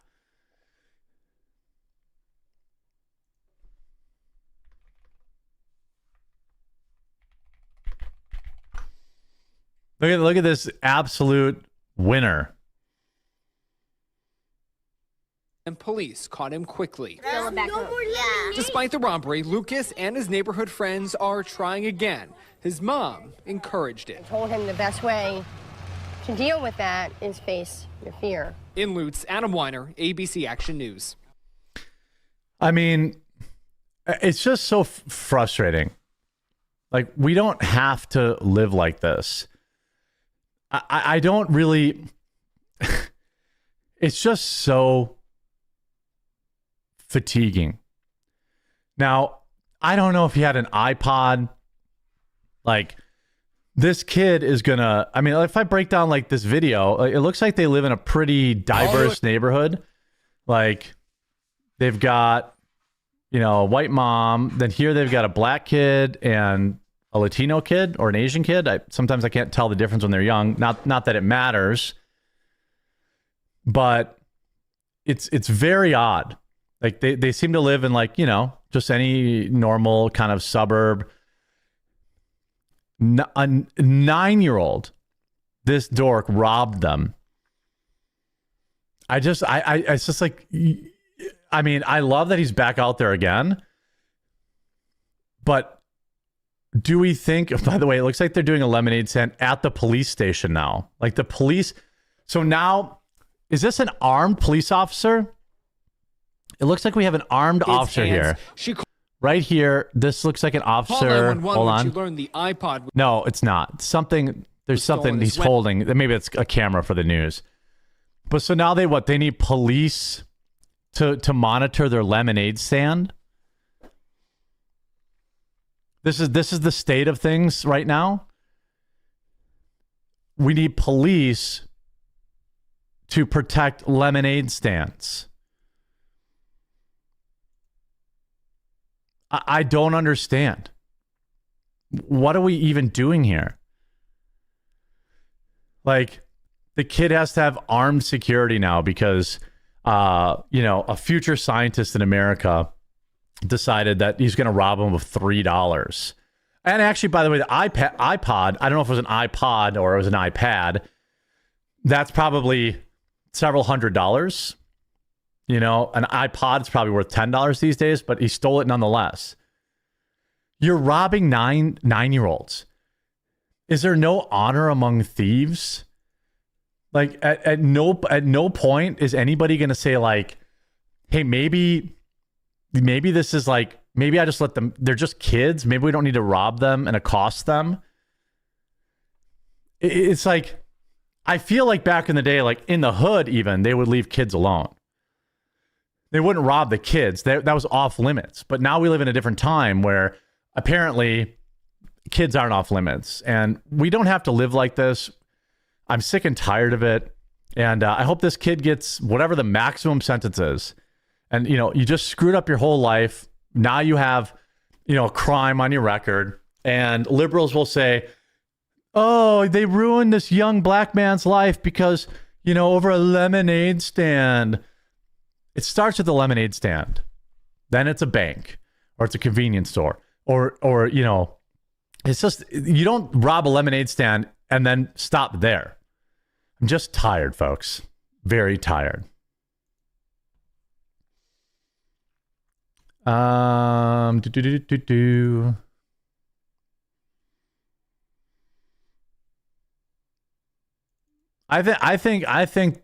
think the hood would take care of them.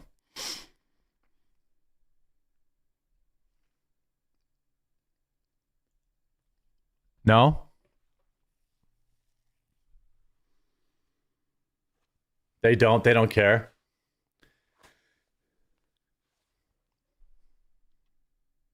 I don't really know what the situation is. How you get there. I don't know how you get there and how you come back from it. By the way, if you're watching the live stream, almost 10,000 people watching across multiple platforms. Please do make sure if you're watching like on the Rumble homepage or whatever, that you click through to my channel and you follow it.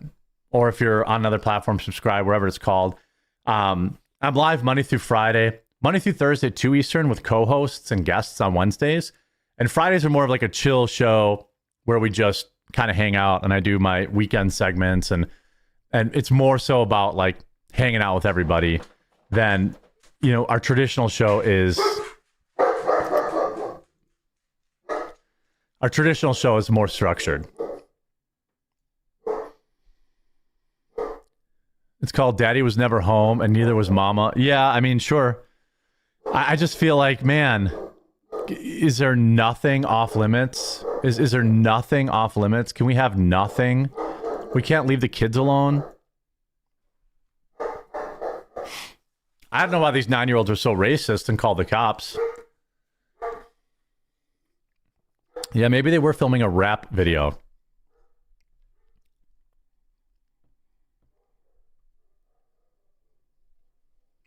Your thoughts on the show are useless. Well, first of all, that's extremely disrespectful of my female co-hosts who are both women of God and married and good people. But also, you are definitely in the minority. By far and away, people like my co-hosts. Your Brewers are going down tonight. Maybe we should be 6-0. 5-0? 6-0. Who do we got tonight? The Royals. I like the Royals. I like the Royals because they did it the right way. You know what I mean? I always like the Kansas City Royals. They're 3-3. Brewers are 5-1. I hope not. I mean, as long as the Cubs just keep losing, I'm happy. The Cubs are in last place right now. Ripperonis, pepperonis. Next year, there's always next year, Cubs. Oh, you'll be at the game? Nice. Is it in Kansas City? It must be. Yeah. I mean, I'm fine if they lose tonight and win the next two. The way you got to look at baseball, because they play so many games, is to be a great team, you just have to win 2 out of 3 out of every 2 out of 3. And you'll have like 100-win season. 2 out of 3 out of every 2 out of 3. Don't get swept. Don't lose 7 in a row. Cubs play the Guardians today, home opener. Oh, okay. A Wrigley home opener or the Guardians home opener? I'm going for you. My generation blamed for all these kids being soft and broken. Guess what really happened in the next generation of coddled kids? Well, yeah, exactly. Yeah, strong times create weak men. Win every series. I mean, that's just not reasonable, but if you win 2 out of 3 of every 2 out of 3, you probably win your division.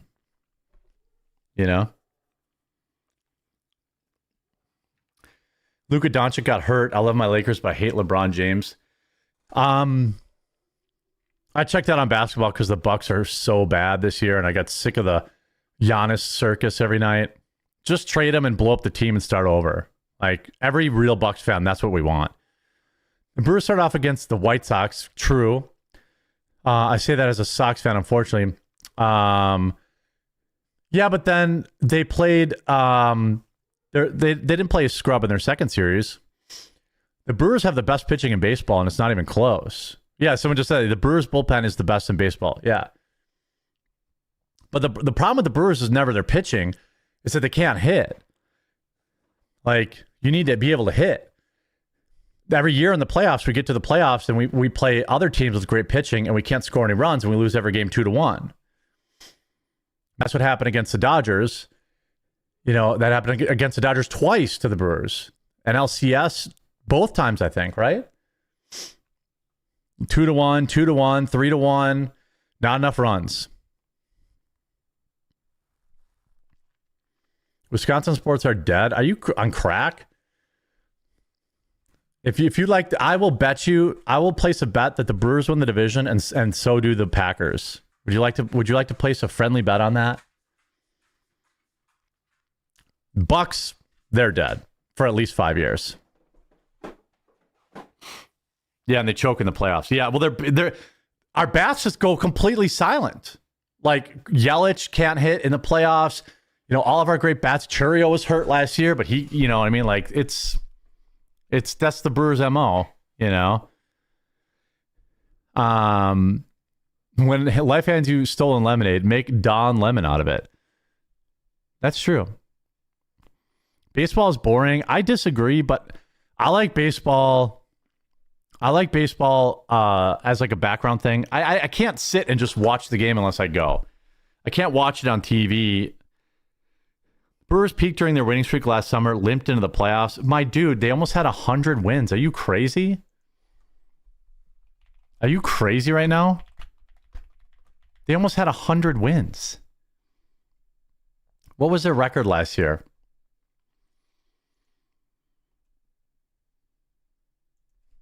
I mean, the summer winning streak was crazy. 97 wins. Yeah, 97 wins. Unfortunately, Milwaukee can't just buy every fucking super Japanese soldier. If the Brewers could spend $500 million and buy championships, it'd be great, but we can't. So we have to settle for basically like being competitive every year. We know we're never. It's like if you watch baseball long enough, it's just like the Yankees Red Sox era again. The Yankees spent billions of dollars and no one could beat them. And like baseball has never been more boring than when the Yankees were like buying championships every year. And baseball has never been more boring than it is right now. Where everyone knows the Dodgers are just going to win it all because they spent $1 trillion on their payroll. The best years of baseball were like when the Kansas City Royals won the World Series. But the problem is those years are not watched on television. Baseball has a luxury tax, but if your franchise is worth $100 million, it doesn't really work, right? That's what Steinbrenner, the Yankees used to do too. They would just, $100 million luxury tax, fine. We'll just win another ring. It needs a hard cap.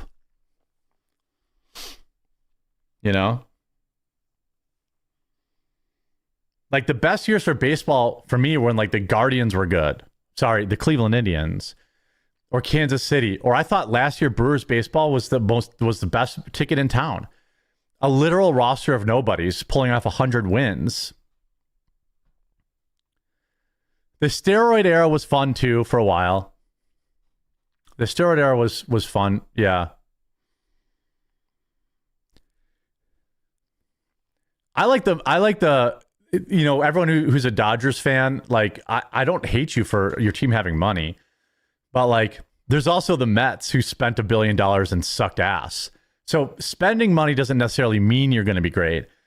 But when you're already the Dodgers and you can gobble up literally every good free agent, plus you have the pipeline to Japan to bring every Japanese talent in, it's impossible to compete against that. It's just not good baseball. It's not fun to watch. It's not fun to watch like an all-star team against a regular team. That's just not competitive sports. And ultimately, it's going to ruin baseball. If you're a fan of baseball and you watched it long enough, the years where the Yankees were like winning every year, everyone else hated the sport. And it had record low viewership. That's what's going to happen this year. Once the Dodgers are up 20 games in their division, everyone who watches National League Baseball will just tune out because they're already going to know. Anyway, I'm talking to about 3 of my viewers that like baseball. But that's okay. That's what Fridays are about.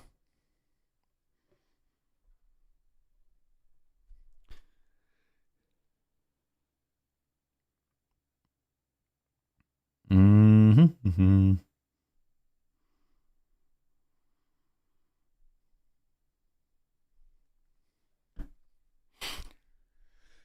Mustang 11 says, I'll settle the debate for the haters. Is Jeremy a good host? Sips Roaster's Choice Premium Monthly Coffee from CBC. Yep. Is Jeremy a Zionist shill? Sips CBC again. Just say y'all are hate watchers. Yeah. I don't even know what a Zionist is. I don't give a fuck.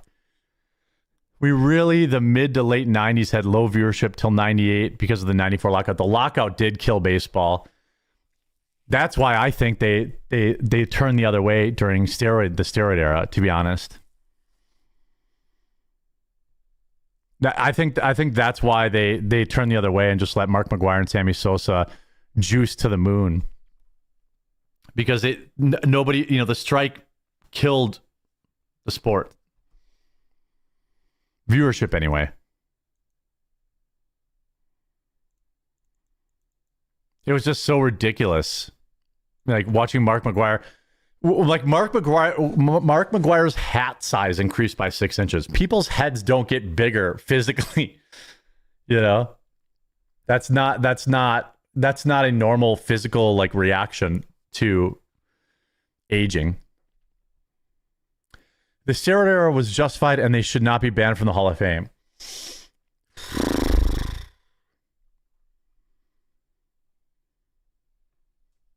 That's a tough one. It could be worse. It could be a Mets fan like me.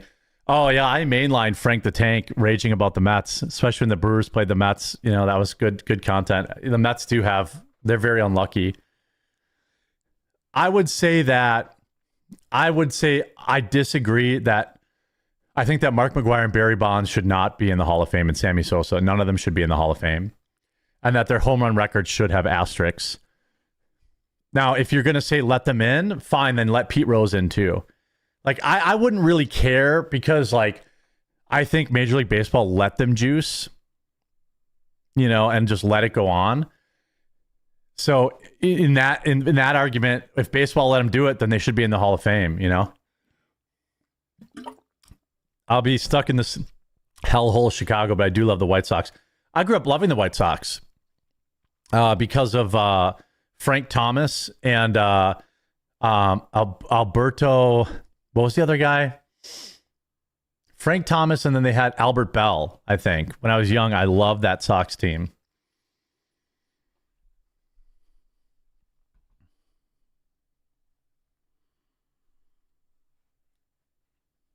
Yeah, I love that era. That was when I was young and you just liked baseball players and you weren't like hardcore about any team. Like I would go to Brewer games if we were playing, the White Sox, because you could see Frank Thomas and Albert Bell, and you could see, when we would play the Cubs, you could see Sammy Sosa. I didn't have like the hardcore, like team loyalty now that I do now. Well, and the funny thing was too, if you want to really talk about juicing, we're going to get this last segment in here too, but if you really want to talk about juicing, remember the pitchers were roiding too. Roger Clemens was roiding. Like, if I remember that correctly, right? Arguably one of the top 20 pitchers of all time was roiding. So if the pitchers were roiding and the hitters were roiding, aren't they on the same playing field? We used to be in the same division, yeah. No, I remember that. I remember the roster for the Brewers back then. Like Jose Valentin set the record for most strikeouts in a year. Our catcher was Dave Nelson. We had Jeremy Burnett, who was probably like my all-time favorite brewer. We had a lot of interesting players back then, but we were terrible. That's what I mean. Like, they were all roiding, so then you probably let them in. I guess I've convinced myself that you let them in because they were pitching against hitting against roiding pitchers, you know? Roger Clemens has 7 Cy Youngs, but he admitted he was roiding.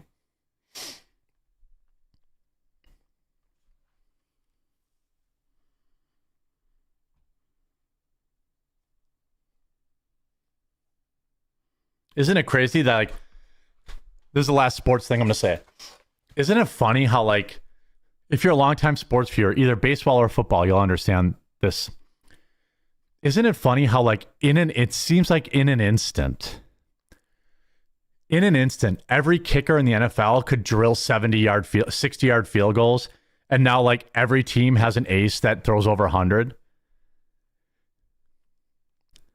Like, every team has young guys coming up that are just throwing heat, 102, 103 miles an hour. Back then, like, Randy Johnson was like the only guy that hit that kind of heat. Now everybody's got someone that throws that fire.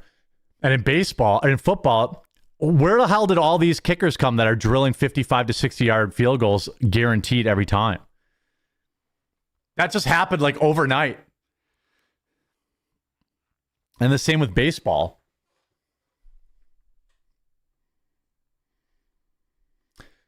In DC area, everything was about Cal Ripken. I have a Cal Ripken Jr. home run ball from batting practice. I love Cal Ripken. We went specifically to see him play, and we got a home run from batting practice. Still a home run ball. It's still a ball from Cal Ripken. Big thing for me. Big moment, core memory.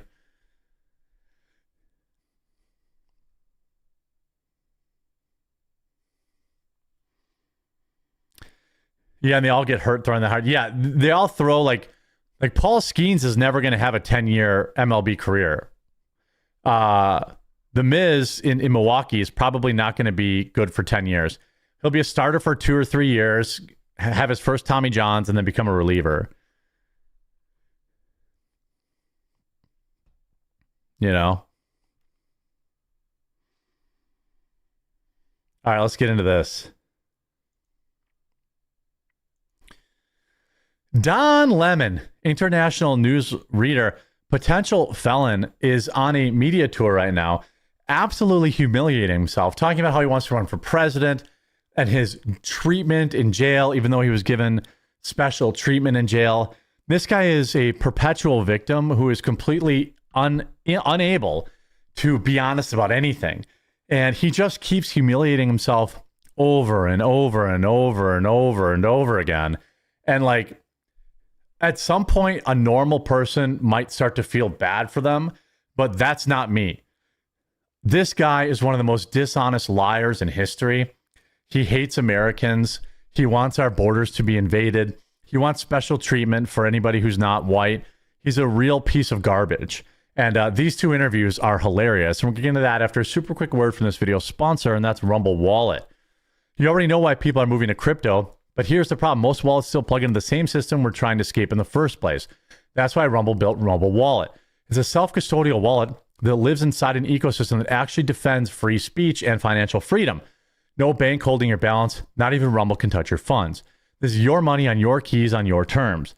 If you're already using Bitcoin or stablecoins, Rumble Wallet gives you even more power, direct fast tipping, and support of creators right on Rumble without waiting, on-chain payments like assets like Bitcoin, Tether Gold, and USAT, so you can move more value globally without asking anyone permission. Most wallets just stop at storage. Rumble Wallet connects your money to a marketplace of ideas and refuses to cave to censorship. So if you're serious about sovereignty, financial and digital, this is where you level up. Go to wallet.rumble.com or search Rumble Wallet in your app store, download it, back up your recovery phrase, and move your money where it belongs, in your hands. Rumble Wallet is a technology provider and not a custodial service. See terms at wallet.rumble.com. Huge shout out as I'm recording this. I just got 2 tips using Rumble Wallet in Bitcoin. Very, very cool. I love that. Let's start with this. Don Lemon said he got the N-word treatment from federal agents. Now, I don't know what the N-word treatment is, but he's also black. So why wouldn't you just say it? The N-word treatment. Let's hear what he has to say. But here's the thing. When I heard... By the way, he got the same treatment everybody else who stormed that church got, just so we're clear. Todd Blanche and Pam Bondi and others talking about this, I got an attorney. Right. And my attorney everyone did. Emailed them and said, hey, if you guys are serious, let's do this right. Yeah. He'll turn himself in. Yeah. They call it self-report. They didn't want to do Well, yeah, they didn't want you to be able to turn yourself in and have this big media press tour, and they robbed you of your ability to grift off of it, and that's why you're mad. Didn't respond. No. I think they did it once. He did it once, maybe twice, but they did not respond. Yeah. And they sent, I don't know, 12, 15, maybe 20 people. Maybe 1,000, maybe even 6 million officers. I don't know. Agents. Right. It's a waste of taxpayer The more dollars. expensive Because option. all the, He's worried about taxpayer. A Democrat is suddenly worried about taxpayer dollars. Was he whining about taxpayer dollars getting wasted on grannies for going on guided tours of the Capitol on January 6th? Was he whining about waste of taxpayer dollars when FBI agents were surveilling parents at parent-teacher conferences at school board meetings? No, I don't have to use Grok. Pretty sure he didn't do that. well, And the more theatrical. all they had to do was, hey, Mr. Lemon, turn yourself in. Okay, where do I go? What's the address? I'll be there in however many minutes. And federal prosecutors do that, and the Justice Department does that to send a message and to intimidate and to harass. Good. They should send a message. They should send a message. And by the way, they sent the same message to everyone else who was there, who all happened to be white. I think there were a few other black people. There was no special N-word treatment, as he claims. He got the same treatment everyone else did. Isn't that what he wants? And it's Can I unfortunate, tell you, my Sonny? friend, that you went through that. Thank you. Thank you very much. And Sonny, I've been leaning. He went through. He suffered, guys. Don't worry. Don't. Let's not talk about the insane terrorizing of these churchgoers that you were happy to do. Don Lemon is the real hero here, guys. Leave a like on the video to help galvanize Don Lemon as a civil rights leader. Leaning on Sonny for counsel just as a friend. No legal stuff, but just as a friend. Yeah. But here's the thing. They do it because they want to embarrass people, because they did it with everyone. They want to embarrass you. They want to humiliate. Yeah. But as my... Yeah, they perp walk a lot of people. I think it's great. Everyone should be. Your face should be in the papers when you do this kind of stuff. Back when I was young, they used to put your name in the paper anytime you got a speeding ticket or whatever. Then that crazy aunt that reads the local paper every day would call your parents, like, what's going on with this? It was a simpler time, but there was shame attached to committing crimes, and that should be the norm. Friend, who is also an attorney, said that they gave you the N-word treatment.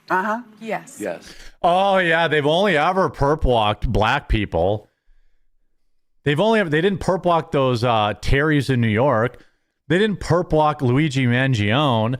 They didn't perp walk, nobody else. Only black people get perp walked. Yes, that is correct. Again, is there anyone faker than Don Lemon? Screw Don Lemon. He gives black people a bad name.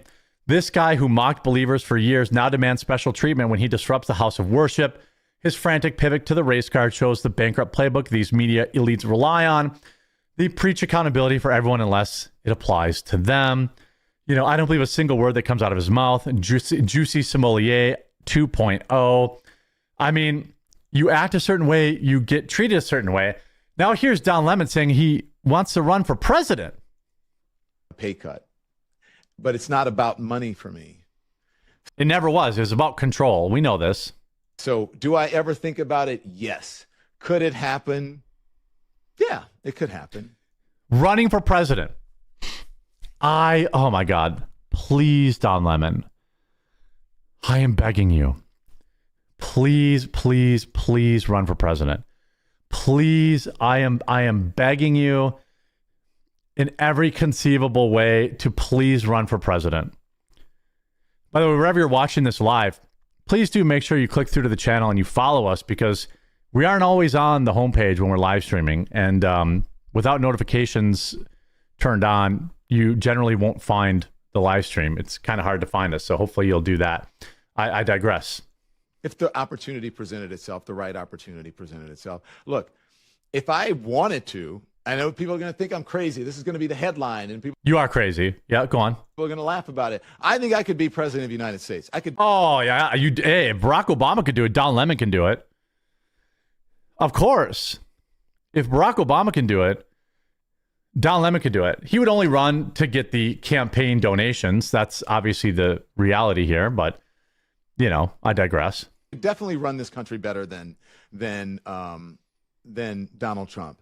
Oh, and, you could. Role could, but yes, yeah. you would And be a market improvement. Oh, yeah. Everyone knows that Don Lemon is very well versed in international politics. Everyone knows all the trade deals that Don Lemon has done, all the business deals even that Don Lemon has done. That was a big knock on Donald Trump when he ran the first time. He's not in politics. That was the primary reason people voted for him. But he also understood how business worked and how deals worked. And much of running this country is about the deals you make, the business, the partnerships you can do. Being president is the same as running a business. Everything is a give and take. Everything is a negotiation. Don Lemon is only used to taking it. As an independent, though, there would be a hard time for me to run for anything because, Oh, he's an independent now? Oh, I didn't know that. The way the system is set up, I'd have to choose a side. And so, that's too bad. I probably would have to become a Democrat. Oh, he would have to become a Democrat? He would have to become a Democrat. I'm sorry. Excuse me, baking powder? Don Lemon's not a Democrat? And so, am I at that point now? No. And I know people are going to say Don Lemon was crazy, but yeah, he is crazy. Yeah. Why can't I think about running for office? Why can't I think about being president of the United States when look at what we have? Did anybody think Barack Obama, as he says, this guy with a funny name is from a mix? Yeah, basically everyone knew Barack Obama was going to win that election, Don. Everyone knew that.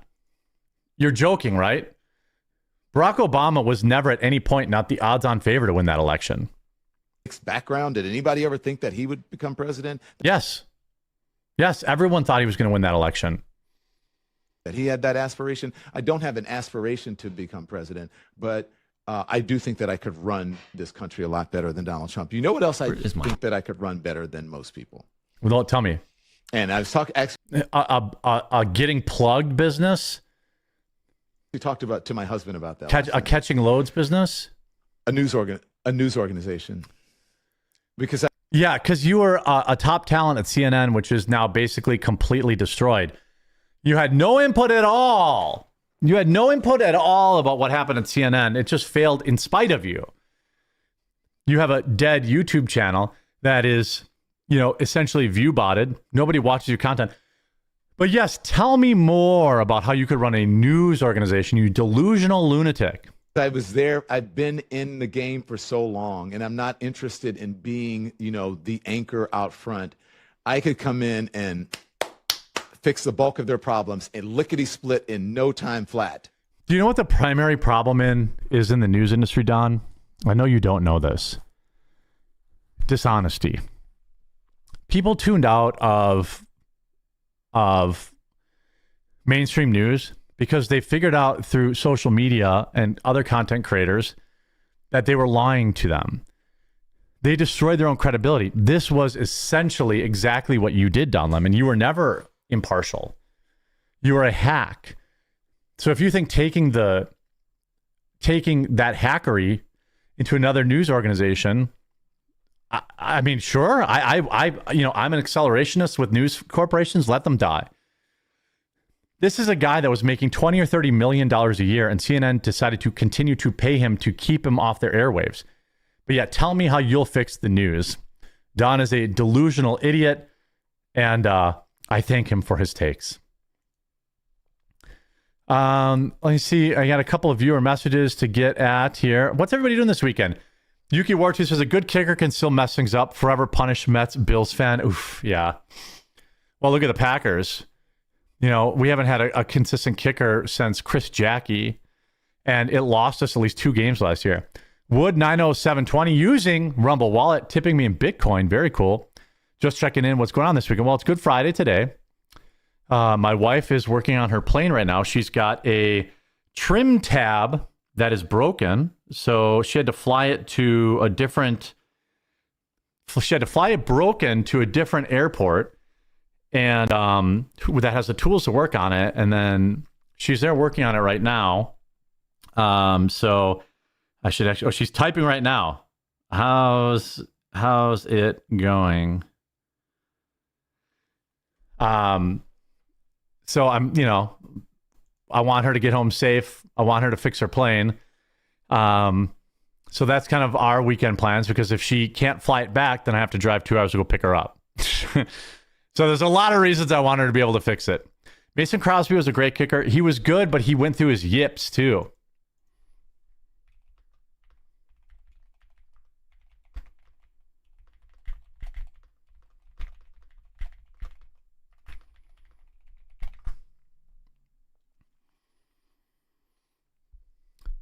No regular personal.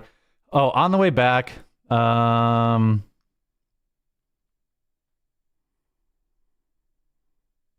nice. She just had to go buy a tool. She's buying a tool right now. Obviously, yes, she's sleeping with another man. That's what she's doing right now. They found the problem.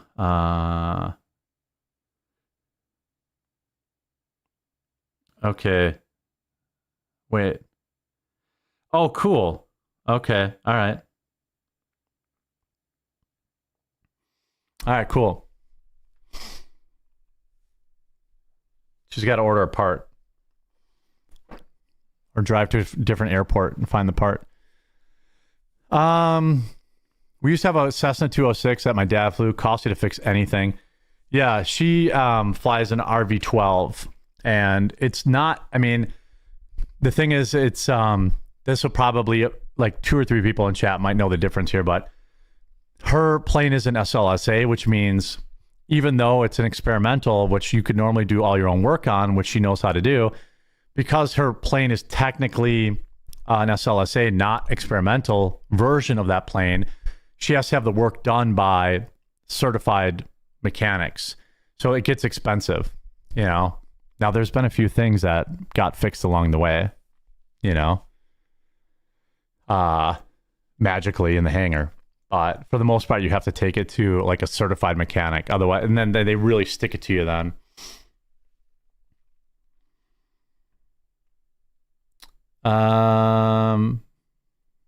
Let's see. Browns lost to great kicker, led the team in scoring. Yeah, your kicker probably shouldn't do that. I'm pulling for the Browns, man. I wish I want them to be good.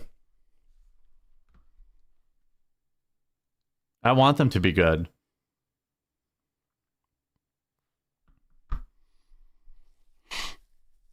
Hangars have magic properties. Yes, they do. Somehow it got fixed on its own. I don't know. Maybe the Santa's elves went in there. Santa's elves must have went into the hangar and fixed it. I don't know how it works. I think they just have magical properties.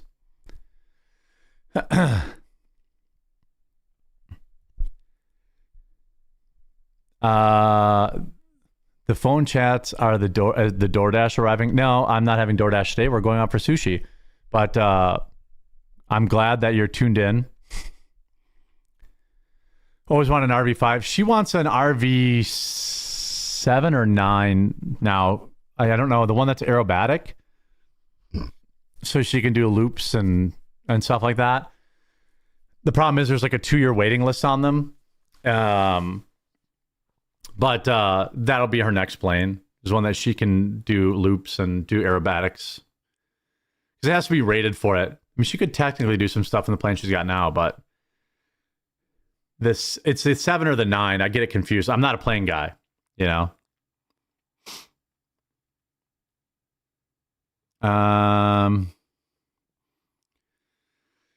No, it's not a 4. I mean, RV4 is aerobatic, but I think she's looking at which RVs are rated aerobatic.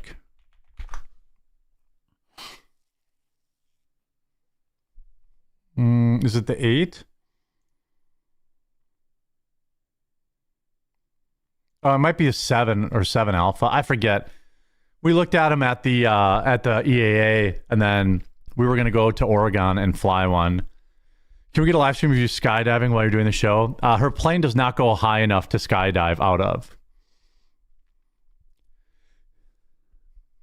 Yeah, I think it's the RV7 Alpha. I think she wants, because one's a tail wheel and one's right. I think the 7 is either a tail wheel or a high wing or low wing. I don't know. I think it was the 7 Alpha. I don't remember. It's not my world. How expensive is it to own a plane? Well, an experimental is not very expensive if you do the work yourself, and you can do the work yourself. If you have a plane that you have to take in, it can get expensive because you have to do yearly inspections. So like the yearly inspection might only cost $1,000, but sometimes it could cost, like the last one was like $4,000 because every 5 years you have to replace every single piece of rubber in the engine. So they have to tear down the whole engine and replace every gasket, every piece of rubber, every hose. And that was very expensive. But owning the plane itself isn't bad. I mean, we pay $130 for a hangar. The fuel is cheap. The plane itself was about as expensive as a nice SUV. People think like, oh, you own a plane, you're a millionaire. No, I think her plane was like $70,000. I'm not saying that's nothing, but I mean, it's not like they're $1 million, you know. A brand new RV7, like fresh, would probably be like $300K, $300 to $400K, depending on what you want on it. But the plane she bought was used, and I think it was like 70 or 80 grand. And she's had it for like 5 years. And she had 2 planes before that were right in that same price range. No, $130 a month, sorry, for the hangar. We have a really good deal on a hangar. Most hangars would be $400 to $500 for a solo hangar.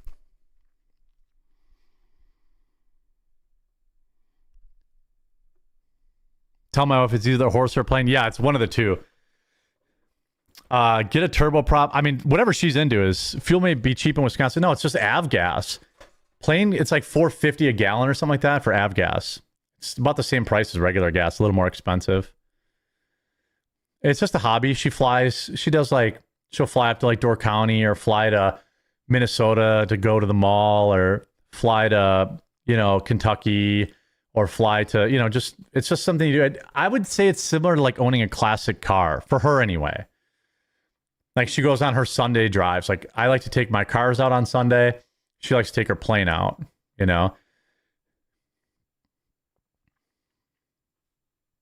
Or if you're into RVing, what do you do with an RV? Well, you just go places and you do stuff, There are ultra lightweight planes that you can power with bicycle pedals. Yeah, my friend is into that. It's just he has a plane too, but he also uses just a fan on his back, and he comes up to my house and he'll just run in the field and take off. I forget what that's called. Paraglide? No, what is that called? Those are like $5,000 to get into.